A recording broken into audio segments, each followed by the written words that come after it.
झालेला आहे. सार आणि आसार मिसळलेलंच आहे. तुम्ही किती बी माणूस चांगला म्हणून हुडका, त्याच्यात एखादा तरी अवगुण असतोच. आणि किती बी अवगुणी माणूस हुडकून काढा, त्याच्यात एखादा तरी गुण चांगला असतोच. असं का? किती बी चांगली वस्तू घ्या संसारामधली, किती बी चांगली वस्तू घ्या, आणि ती वस्तू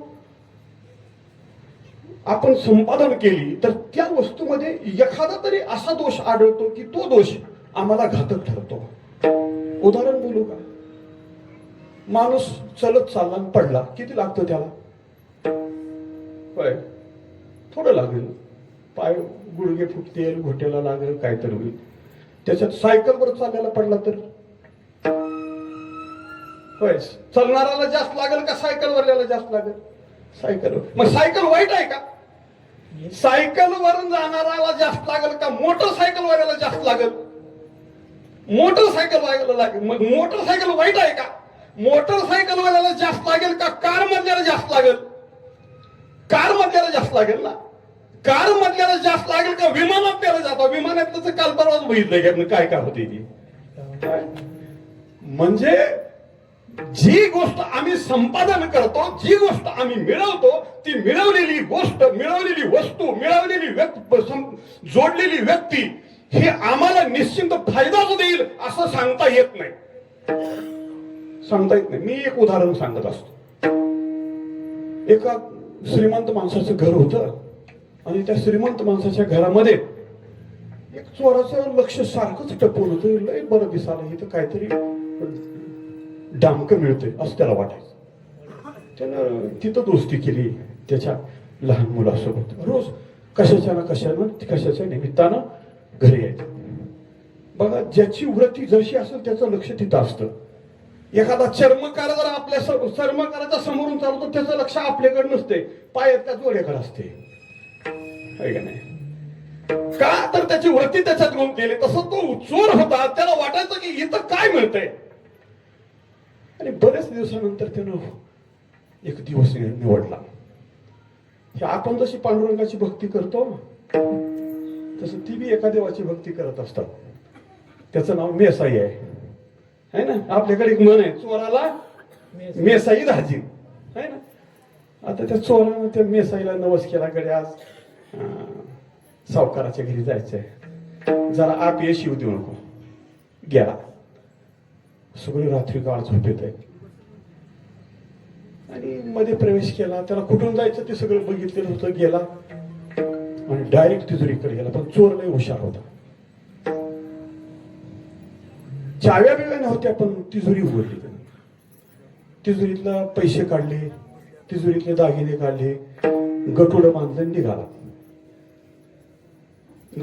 निघाला. आणि काहीतरी खडकन वाजलं, घरातली माणसं जागी झाली. आणि काय वाजलं म्हणून उठले तर आमच्या अभिमन्यूसारखे 2-4 पैलवान तिथं होते. त्यांनी धरलं बाबा त्याला आणि बांधून टाकलं. आणि असा चोप दिला बेताचा छेडीनं. बेकार माणूस आहे ना चोरी केलेला. असं मारायला चालू केलं, पाठ लाल बुल केली. आणि बांधल्यामुळं पाणी मागलं, पाणी द्यावं. पाणी देतील का? पाणी त्याला नाही, त्याला पाणी दिलं. सकाळ झाल्यावर पोलीस स्टेशन मध्ये नेऊन अडकावलं. मग घरातली त्यानं मला, मी कसं मारलो? त्यानं म्हणलं, मी कशाला आता घातलो? सकाळपासून तीच चर्चा. आणि PSI तिथं निवडून दिल्यानंतर PSI सांगितलं, ह्याला जरा तुमची सुंदरी दाखवा. सुंदरी माहिती का तुम्हाला? आता PSI तिकडं त्याला झोडपायला चालू केलं. इकडं दुपार झाली, सगळे आनंदात होते, जेवण बिवण करून बसले. एक बारकली करून खेळत होतं आणि खेळायला त्यानं तिजोरीच्या चाव्या घेतल्या. आणि त्या चोरानं उघडली, तिजोरीचा दरवाजा लावलेला नव्हता. ते चाव्या घेतल्या आणि चाव्या घेऊन खेळत खेळत ते तिजोरीकडे गेलं. आणि दरवाजा मोकळा असल्यामुळं दरवाजा उघडला, ते चाव्या घेऊन मध्ये गेलं. आणि मध्ये गेलं की दरवाजा बंद झाला. आता लेकरं मध्ये अडकलं की आता कसं व्हायचं? इकडं बघ, तिकडं बघ. शिरू ताजबन बी लांब होतं तिथला चावीवाला आणायला. कसं करावं सगळी माणसं चिंता करायला लागली. ते पोराची आई तर रडायला लागली. घरातले शहाणे माणसं होते ते सगळे चिंतातूर झाले. मग कोणी काय हलवूनच बघते त्या तिजोरीच्या हँडलला. सगळे प्रयत्न केले. गावातला एक पहिलवान होता, त्या पहिलवानाला निघत असते काय होय, पहिलवानाला निघत नाही. त्या घरात एक आजी बसली होती. ती आजी म्हणली, अरे पोरानो, त्या रात्रीच्या चोरानं काढलं, त्याच्यापाशी काही चावी होती का बघा, त्याला बोलवणार.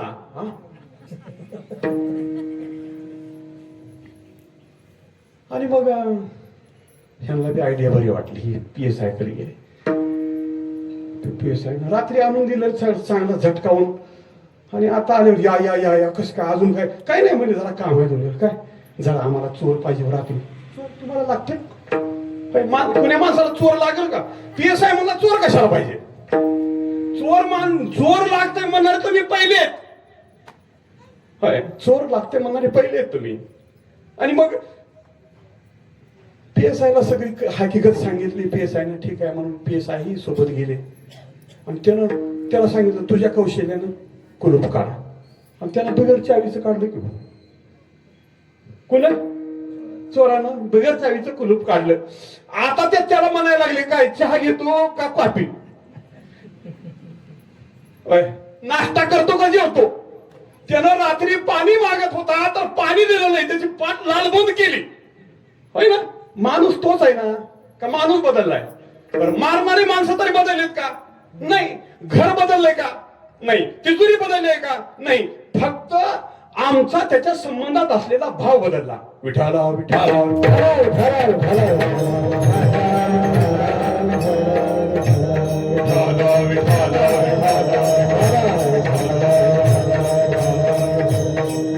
मी तुमच्यासाठी, तुमच्या समोर ह्याच्यासाठी हा मुद्दा मांडला की आमच्या जीवनामध्ये सार आणि आसार दोन्ही एका ठिकाणी मिसळलेला आहे. असं आमचं जीवन आहे. तुमच्याकडे मी सोपं उदाहरण ठेवतो. आमच्याकडे आता ज्वारी पेरले शेताकडे, सगळीकडे ज्वारीचे कणस आले.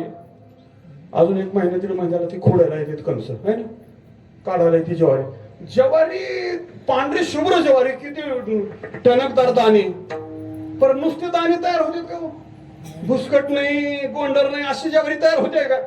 नाही होत. का तर ज्वारी तयार व्हायची असेल त्याच्यामध्ये भुसकट आणि गोंडर तयार व्हावंच लागतं, त्याच्याशिवाय ज्वारी तयार होत नाही. तसं आमच्यात ते सद्गुण त्याच्याबरोबर दुर्गुण येतच असतात. आम्हाला एवढं करता आलं पाहिजे की त्याच्यातले दुर्गुण बाजूला काढायचे, नको ते बाजूला काढायचं आणि पाहिजे ते घ्यायचं. त्याला म्हणतात खळं, है ना. ज्वारी बाजूला काढून घेता यावी त्याला खळ करणारा शेतकरी म्हणतात.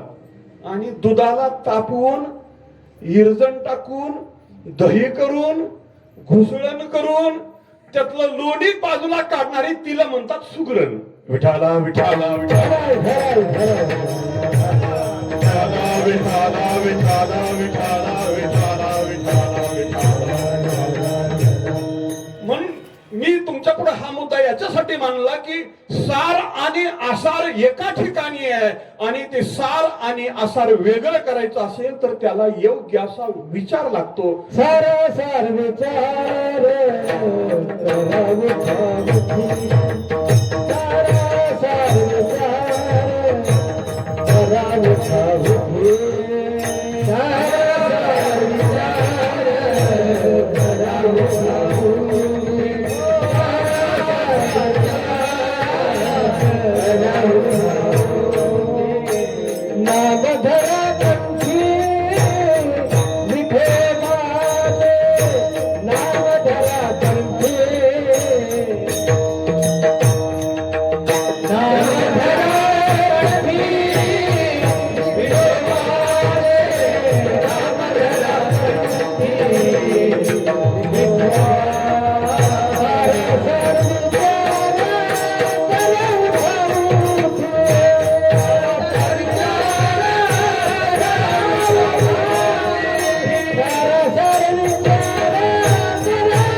उठाउटी उठाउटी लवकर विचार करा.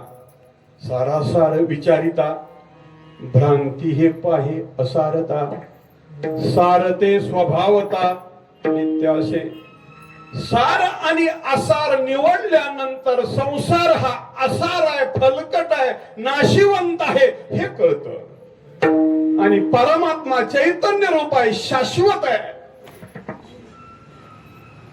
कधीही कुठल्याही उपाधीमध्ये सापडत नाही, त्याचा कधी नाश होत नाही, असा आहे, अविनाशी आहे परमात्मा.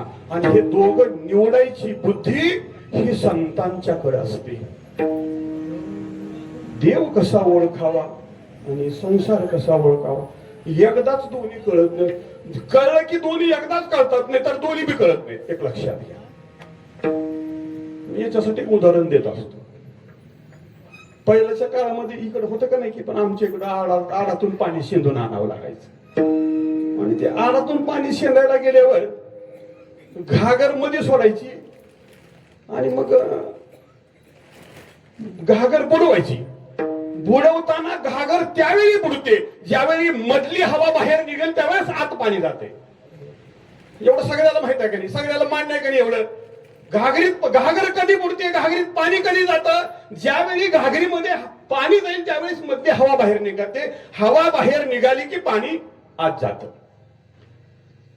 कधी कधी असं होतं ती पितळेची घागर असली तरी बुडते बघा लवकर.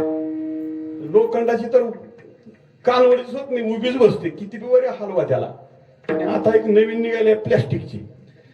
ती असा हिसका दिला की उतानी आणि तसा हिसका दिला की पालती. आणि घंटा घंटा जर त्या घागरीला हलवीत बसलं तर ते काही बुडत नाही. जरा जरा झावळीत झावळीत पाण्याला जावं आणि प्लॅस्टिकची घागर राहावी बघा असावी. आणि मग बघावा रंग घागर बुडवायचा. उजडला की तरी घागर बुडत नाही. असा मी तरी पाण्याला गेलो, मला असा राग यायचा की जावं नट दाबाव. कुणाचं? घागरीचं. विठाला विठाला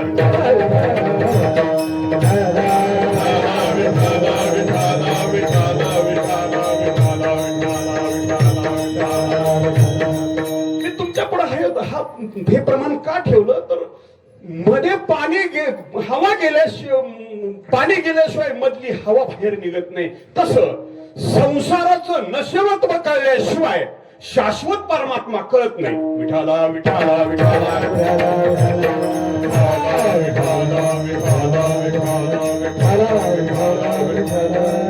परमात्मा शाश्वत आहे. का शाश्वत आहे? तर तो ज्यावेळी आकाराला आलेला नाही त्यावेळी त्याचं शाश्वतत्व निर्गुण आहे. पण ज्यावेळी तो आकाराला येतो त्यावेळी सुद्धा त्याच्यामध्ये समर्पण भाव आहे. देव असला तरी त्याच्यामध्ये वैराग्य आहे. देव असला तरी त्याच्यामध्ये अनुताप आहे. तुम्ही म्हणाल कशावरून? मी उदाहरण सांगतो. भगवान श्रीकृष्ण त्यांनी त्या जरासंधाला मारलं. जरासंधाला कोणाकोण मारलं? भीमदादाकडून आहे ना. भीमदादाचं त्याचं युद्ध झालं आणि मारलं. मग जरासंधाला मारल्यावर जरासंधाचं राज्य कोणाचं झालं? कृष्णाचं झालं. बरोबर आहे का नाही? म्हणजे जिंकलं ते. हे घेतलं का राज्य? ते नाही घेत. जरासंधाच्या पोराला राज्याभिषेक केला. दुसरं उदाहरण आपल्याला सोपं माहित आहे. ते कंस मामाला मारण्यासाठी अवतार घेतला भगवंतानं है ना. अवघ्या 12व्या वर्षी चाणूर आणि मुष्टिक या 2 राक्षस मारले आणि कंसाचा वध केला. आणि कंस मारल्यावर कंसाचं मथुरेचं राज्य त्याच्यावर सत्ता कोणाची झाली? भगवंताची सत्ता झाली. जिंकलं कोणी? भगवंतानी. पण ते राज्य घेतलं नाही, ते उग्रसेनाला देऊन टाकलं. अजून तिसरं उदाहरण सांगायचं असेल तर प्रभू रामचंद्रांनी रावणाला मारलं. रावणाच्या लंकेवर राज्य कोणाचं, सत्ता कोणाची असायला पाहिजे? रामाची. घेतली का रामाने? नाही घेतली. कोणाला दिली? रावणाच्या भावाला देऊन टाकली. विठाला विठाला विठाला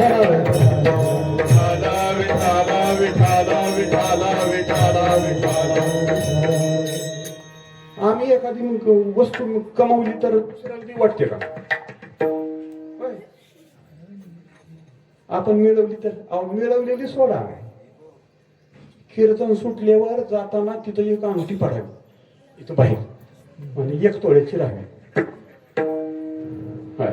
एक तोळ्याची अंगठी व्यवसायली आणि बघितली आणि उचलून घेतली. आधी इकडे तिकडे बघितलं, मला कोणी बघायला का म्हणून. एक तोळ्याची अंगठी आहे, महाग बघितलं, पुढे बघितलं, उजवीकडे बघितलं, डावीकडे बघितलं, कोणी बघायला का म्हणून नाही, अंगठी घेतली. अंगठी घेतली. आता साधुत्व राहिला का? रोज 3 कीर्तन केले. होय. नंतर कळालं की अंगठी गणवांनाची आहे म्हणून, पण तरी बी त्यांना त्यावी वाटली नाही. होय. याला काय म्हणायचं? परमार्थ म्हणायचा का संसार म्हणायचा? अहो संसार सुद्धा नाही, नरकात जाणार आहे. विठाला विठाला विठाला विठाला विठाला विठाला विठाला विठाला विठाला विठाला. नाथ महाराज भागवतामध्ये असं म्हणतात, आटाटी विन न प्रार्थिता आयाची द्रव्य हाता येता तेही घेऊ जाता निरपेक्षता बुडाली. जे आपलं नाही आणि आपल्याकडे आलं आणि कितीही परमार्थामध्ये तो राहत असला तरी परमार्थ दिवस रात्र करत असेल, गळ्यामध्ये टकोऱ्या 4 माळा आहेत, अंगावर सगळ्या मुद्रिका आहेत, सगळं आहे, पण ते बघितल्यानंतर घ्यावी वाटते अशी बुद्धी होते, त्याचा परमार्थ बुडाला. झिरो किंमत आहे त्याला, झिरो किंमत आहे. तुका म्हणे देती घेती तेही नरकाला, घेती तेही नरकाला, घेती तेही नरकाला. तुका म्हणे देती घेती तेही नरकाला, घेती तेही नरकाला, घेती तेही नरकाला. तुका म्हणे देती घेती तेही नरकाला, घेती तेही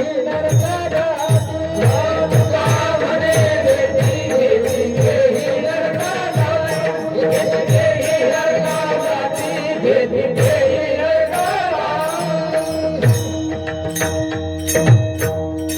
तुका म्हणे द्रव्य घेती देती तेही नरका जाती. होय. जगद्गुरु तुकाराम महाराज याचा निवाडा करतात, सार आणि असार याचं निवडायला सांगतात आणि याचा विचार आम्ही आमच्या शरीराला मिळालेलं जेवढं आयुष्य आहे त्या आयुष्याच्या प्रत्येक क्षणाला करावा. अभंगाच्या पहिल्याकडे क्षणाची करावा विचार,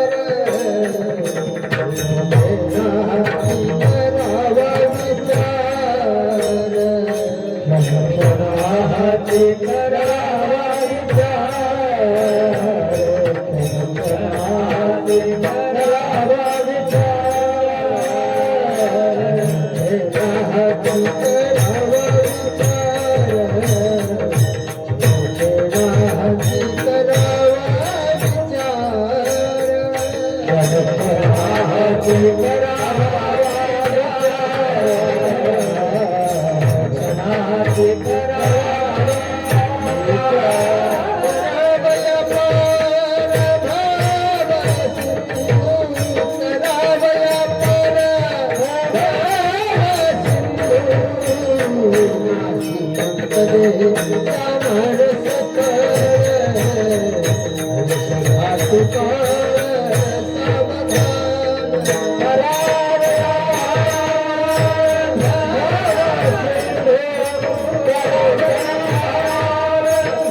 प्रत्येक क्षणाला आपणाला जेवढं आयुष्य मिळालंय त्या आयुष्यातला प्रत्येक क्षणाला विचार करावा. कशाचा विचार करावा?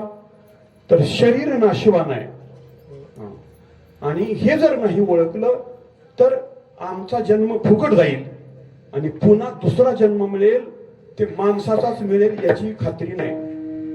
खंती ते न करा होणे गाड व कुतरा. किंवा नाथतुकोबारायांचा आणखी एक प्रसिद्ध अभंग आहे नाट प्रकरणामधला, मागोता हाची जन्म पावशी होली रे सुख दुःख जाणशी, हे तो न घडे रे सायाशी, कारे अंध होशी जाणून या, लक्ष 84 न चुके फेरा, गर्भवासी यातना थोरा, येऊनी पडशी संदेह पुरा, ओळसा थोर माया जाळी. आम्हाला मनुष्य देहात मिळालेल्या आयुष्यातला प्रत्येक क्षण संसार नाशवान कसा आहे, शरीर नाशवान कसं आहे आणि परमात्मा ज्ञान स्वरूप कसं आहे हे ओळखावं. बघा, जगामध्ये खूप ज्ञान आहेत, खूप ज्ञान आहे. त्या बाकीच्या ज्ञानाची आता मला चर्चा करायची नाही. काही ऐहिक ज्ञान आहे, काही ज्ञान पारलौकिक ज्ञान आहे, काही ज्ञान असे आहेत की पृथ्वीवर असणारे भोग मिळवण्यासाठी आहे, काही पृथ्वीच्या बाहेरचे लोक आहेत तिथले भोग मिळवण्यासाठीचे काही ज्ञान आहे. माणसं चंद्रावर गेली, माणसं मंगळावर गेली, होय ना. हे सगळं माणसानं केलं. ही खूप मोठी प्रगती आहे. हे ज्ञानाशिवाय नाही झालं, विचार केल्याशिवाय नाही झालं. विचारच करावा लागला त्याला. पण खरा विचार त्याला म्हणतात, खरा ज्ञान त्याला म्हणतात की ज्या ज्ञानानं देवाची ओळख होते, ज्या ज्ञानानं देव ओळखला जातो ते ज्ञान सत्य ज्ञान आहे. भगवंताची सत्यता ज्या ज्ञानानं कळते त्या ज्ञानाला ज्ञान असं म्हणा. ज्ञानोबारांच्या भाषेत बोलायचं असेल तर क्षेत्र आणि क्षेत्रज्ञाते जाणणे जे निरुते, ज्ञान ऐसे तयाते म्हणू आम्ही विठाला विठाला विठाला विठाला.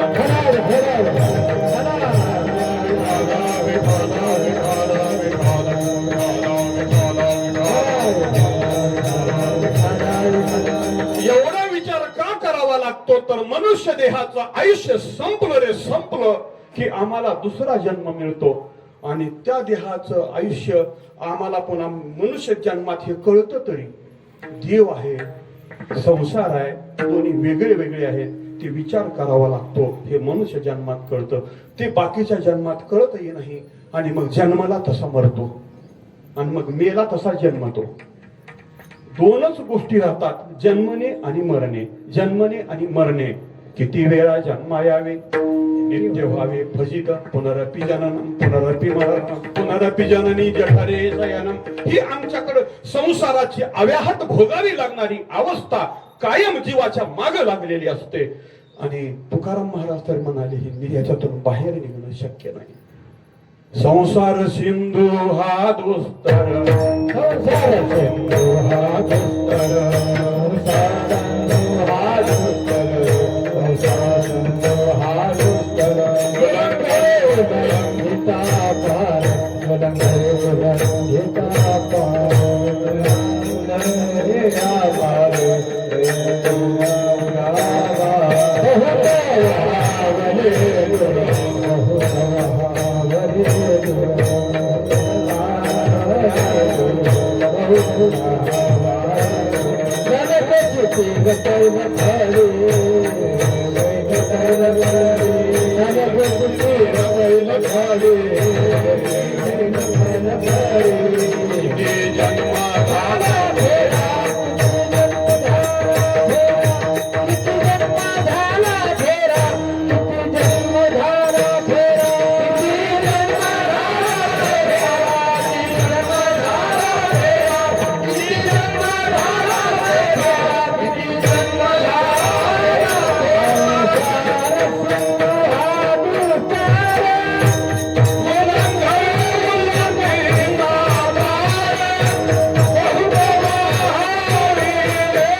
म्हणजे समुद्र. जन्मणं आणि मरणं याला संसार सिंधू अशी उपमा दिली. सिंधू म्हणजे समुद्र. आणि ह्याच्यामध्ये जे वाहून गेले ते पुन्हा माघारी नाही आले. बहुत जन गेले नाही आले मागोती, बहुत जन गेले नाही आले मागोती. न देखो काय झाले न देखो कायला भैसो संधी भावी तुझ धरो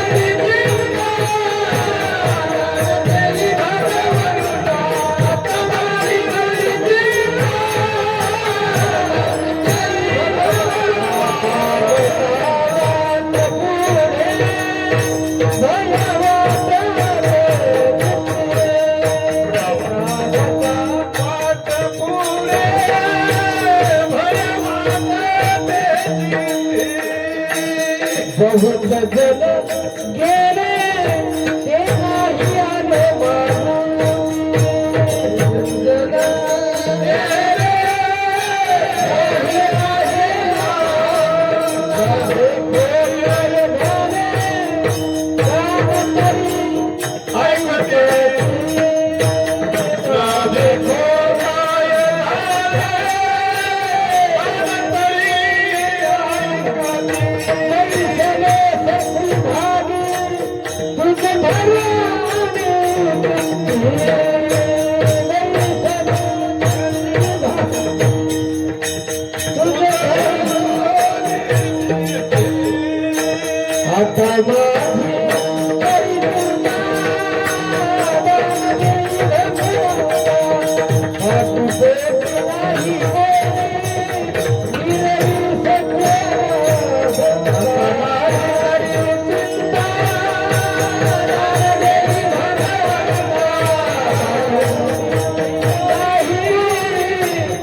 संसाराच्या वाटेवर पुढं पुढं पुढं पुढं चाललो तर परिणाम काय झाला म्हणतात महाराज. चालता वाट पुढे भय वाटते चित्ती. संसारात किती खोलावर जावा भीतीच वाढत जाते. भयाची या पोटी दुःखाची या राशी शरण देवाशी जाता भले. जसं जसं पुढे जाईल तसं तसं दुःख. भय वाट तर न सुटे हा संसार ऐसा पडेले काकणे हरी धावा म्हणवोनी. भय वाटे पर न सुटे हा संसार ऐसा पडेले काकणे हरी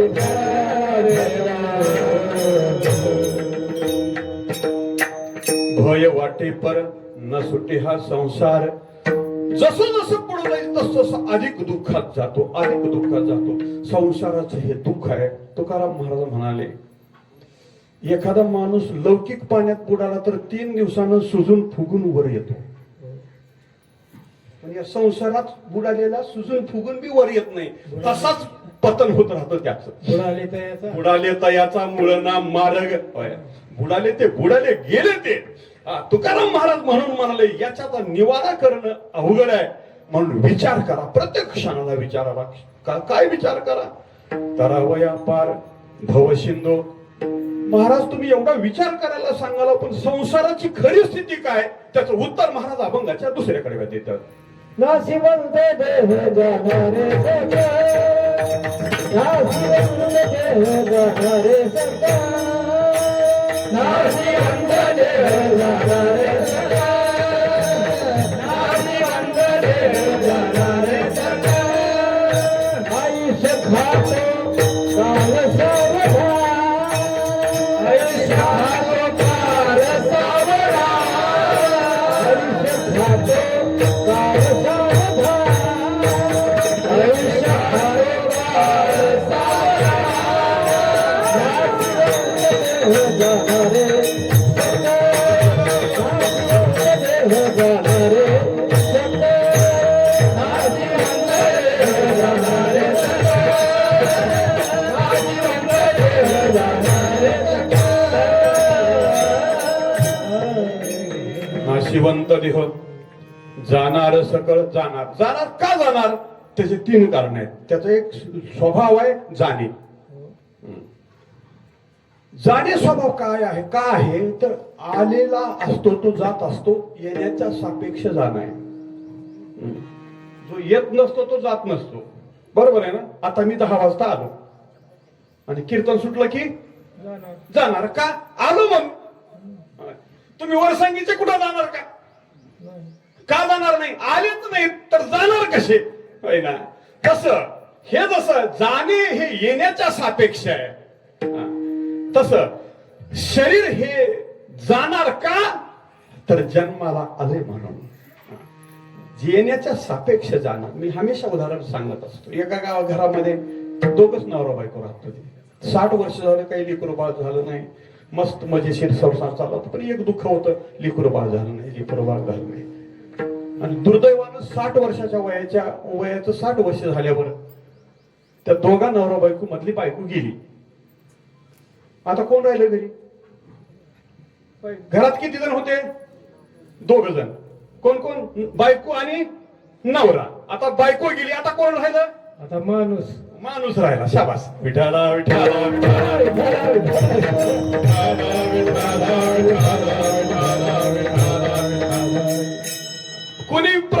कोणी जर त्याचं उत्तर दिलं की नवरा राहिला, तर नवरा राहिला नाही, बायकोच्या सापेक्ष नवरा असतो. ज्या दिवशी बायको मरते त्या दिवशी नवरे पण सुद्धा गेला, आता नुसता गडी राहतो. मी कशासाठी बोलतोय हे तर सापेक्षता, येण्याच्या सापेक्ष जाणं आहे. जगद्गुरु तुकाराम महाराज म्हणाले शरीर जाणार आहे का, त्याचा स्वभाव आहे जाणे. शरीराचे 2 स्वभाव आहेत. मी रोज कीर्तनातून सांगत असतो. शरीराचे 2 स्वभाव आहेत. एक पहिला स्वभाव आहे मरणे. किती बी देखना माणूस असू द्या आणि किती बी निर्मळ असू द्या आणि त्याचं शरीर मळतच नाही ना, हा त्याचा पहिला स्वभाव आहे. शरीराचा काय स्वभाव आहे? मरणे. मरत नसतं तर आज दात घासल्यावर उद्या घासायची गरज नसते. आज साबण लावून आंघोळ केल्यावर उद्या करायची गरज नसते. आज बी केलं तर उद्या बी साबण लावून आंघोळ करावी लागते. चांगलं स्टँडर्ड टूथपेस्ट लावून दात घासावे लागतात. का तर त्याचा स्वभाव आहे मरणे आणि दुसरा स्वभाव आहे मरणे. पहिला स्वभाव काय? मरणे. आणि दुसरा स्वभाव काय? मरणे. त्या 2 स्वभावानं शरीर जातं. एक दुसरं एक कारण असं आहे, हे आयुष्याच्या आश्रयाला असतं म्हणून जातं. आश्रयाचा नाश झाला की आश्रयीचा नाश होत असतो. ही भाषा थोडी अवघड वाटेल, मी सोपं करतो. एक भिंत होती, त्या भिंतीवर सुंदर चित्र काढलं होतं आणि कालांतरानं भिंत पडली. चित्र राहतं का? राहत नाही. का? भिंतीचा आश्रय आहे चित्राला. तसं आमच्या शरीराला आश्रय आहे आयुष्याचा. जोपर्यंत आयुष्य आहे तोपर्यंत शरीर राहतं. हे एक कारण आहे त्याचं. हे त्याचं कारण आहे. अजून एक कारण आहे, हे काळाचं खाद्य आहे म्हणून काळ त्याला खाऊन टाकतो. शरीर का जातं? हे काळाचं खाद्य आहे. देहाचे भय हे हा काळाचे भातुके. शाबास. रासून एके ठेविलेसे. देहाचं भीती काळामुळं आहे. बघा मी उदाहरण सांगत असतो. एका मांजराला उंदीर गवसाला आणि उंदीर गवसाला त्यानं उंदराला धरलं आणि त्याला थोड्या वेळानं सोडून दिलं. मग अजून ते उंदीर पळायला, अजून मांजर त्याच्या मागे गेलं, अजून धरलं, अजून सोडून दिलं. असं किती वेळा धरलं आणि किती वेळा सोडून दिलं तर मांजर उंदराला सोडणार आहे का सांगा? एकदा त्याला मारून टाकील ना. हे जसं मांजर उंदराला करतं तसं काळ शरीराला करतो. कळतो एक ना एक दिवस काळ ग्रासून टाकतो. अवघाची आकार ग्रासीयला अवघाची आकार ग्रासीयला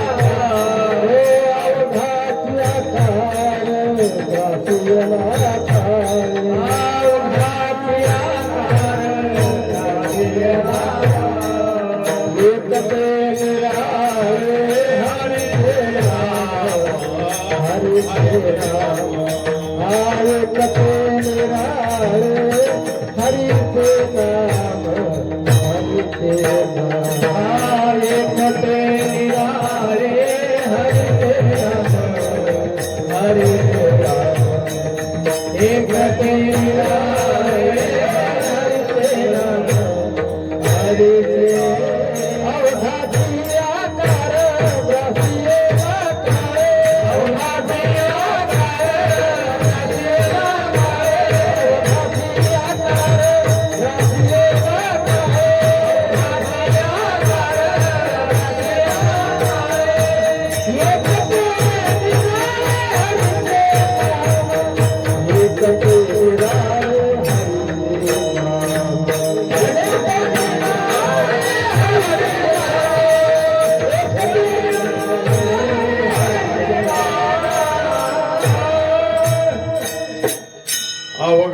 आकार ग्रासियेला काळे, काळानं खाऊन टाकलेला आहे. ज्या दिवशी आकार प्राप्त झाला त्या दिवशीच काळानं खाऊन टाकलेला आहे.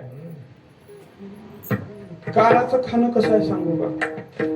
एखाद्या माणसाच्या हातात लोण्याचा गोळा दिला, होय, दात असलेल्या माणसानं खायला काही निबर लागतं का? आणि दात नसलेल्या होय, लोणी मधून निबर असतंय का बाहेरून का खालून का वरून? सगळीकडून मऊ असते तसं ना लोणी. आणि लोणी खाणाऱ्याला जसं अजिबात तकलीफ होत नाही तसं शरीराला खाण्यासाठी काळाला अजिबात तकलीफ होत नाही. जसं लोण्याचा गोळा आम्ही खावा तसं शरीराला काळ खाऊन टाकतो. हे काळा नळाची तोंडी, घातली लोणियाची उंडी, माशी पाख पाखंडी, तव हे तव हे सरी- सरी तात्काळ नाश होऊन जातो. म्हणून महाराज म्हणाले तुम्ही सावध व्हा. आणि सावध होऊन काय करावं? भगवंताचं चिंतन करावं. कारण शरीर नश्वर आहे की नाही? क्षणभंगुर नाही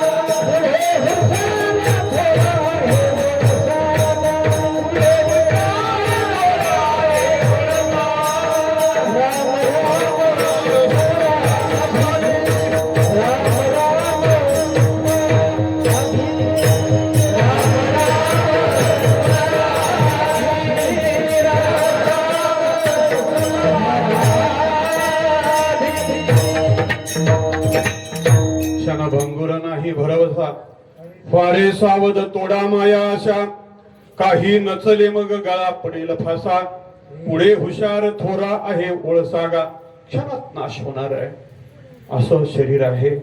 तुकाराम महाराज म्हणाले हे नाशवान आहे, नाशिवंत देह नाशेल हा जाना, कारे उच्चाराना हरीचे नाम, नामेची तारिले कोट्यानं हे कोटी, नामेची वैकुंठी बैसविले, नामा प्रते सार नाही त्रिभुवनी, ते का तुम्ही मनी आठवाना, नामेची तारिले कोट्यानं हे कोटी, नामेची वैकुंठी बैसविले. बरं महाराज, मग तुम्ही एवढं सांगता शरीर नाशवान आहे, परमात्मा सत्य आहे, शाश्वत आहे, चैतन्य रूप आहे, असा परमात्मा आहे. महाराजांनी अनेक ठिकाणी अतिशय त्याला सोपं करून सांगितलं बरं का. जगद्गुरु तुकाराम महाराजांच्या गाथ्यामधली अभंग पाहावी. देव हा सोपा आहे, देव हा शाश्वत आहे, देव हा चैतन्य रूप आहे, देव हा पूर्ण ब्रह्म आहे, देव हा जे अपूर्ण आहे त्यांना पूर्ण करणारा आहे, देव हा अपूर्ण आहे त्याला पूर्ण करणारा आहे. ज्यावेळी भगवंतांनी अर्जुनाला विश्वरूप दाखवलं त्यावेळी अर्जुनानं भगवंताच्या पुढे हात जोडून सांगितलं, देवा जगामध्ये अशा वस्तू आहेत, जगामध्ये अशी माणसं आहेत की त्या माणसाच्या समोर गेल्यानंतर त्याला नमस्कार करावा. होय, आम्हाला बी नमस्कार समोर आल्यानंतर केला जातो किंवा समोरून आम्ही नमस्कार केला करतो. जगद्गुरु भगवान श्रीकृष्णाच्या पुढं अर्जुन बोलतो, देवा तुला पाठीमागून नमस्कार, तुला समोरून नमस्कार, तुला डावीकडून नमस्कार, तुला उजवीकडून नमस्कार, तुला खालून नमस्कार, तुला वरून नमस्कार, तुला सर्व बाजूनी नमस्कार.